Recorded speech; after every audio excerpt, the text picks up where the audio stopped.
আজ আমাদের class noun. Noun শব্দের অর্থ বিশেষ্য।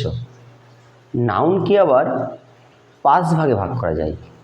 বিভিন্ন ভাগ আছে, অন্যরকমভাবেও আমরা মূলত 5 ভাগে ভাগ করি। প্রথমে 1 নম্বরে আসবে আমাদের প্রপার নাউন।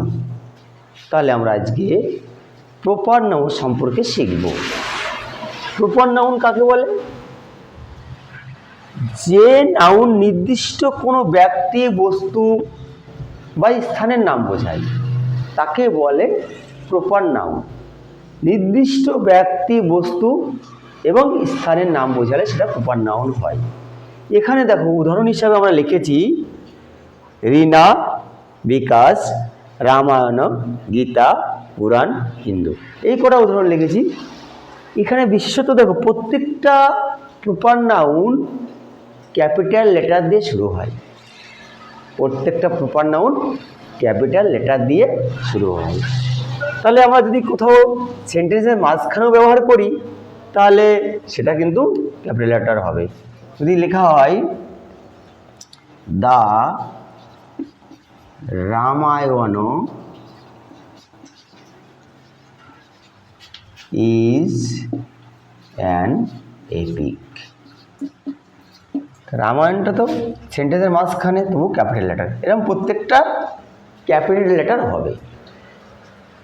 গড যদি সর্বশক্তিমান ঈশ্বর বোঝায়, জি ক্যাপিটাল লেটার, তাহলে সর্বশক্তিমান ঈশ্বর, এটা হচ্ছে প্রপার নাউন।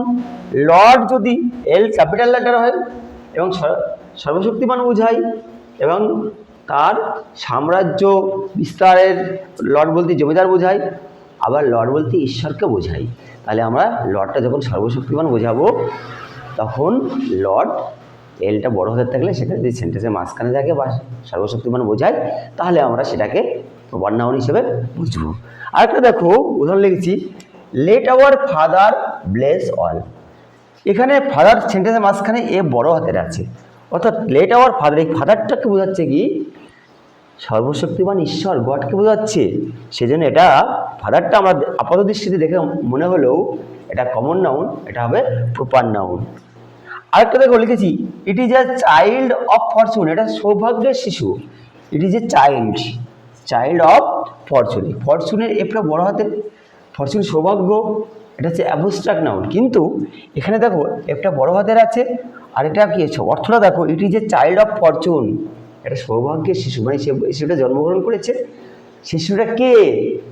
কোনো একটা বিশিষ্ট শিশু, একটা মহামানব জন্মগ্রহণ করেছে, এরকম অর্থে বোঝাচ্ছে। সেই জন্য এটা ফরচুনটা এটা প্রপার নাউন এখানে। এই হচ্ছে আমাদের এই যে ক্লাসটি ভালো লেগে থাকলে সবাই সাবস্ক্রাইব করে দেবে।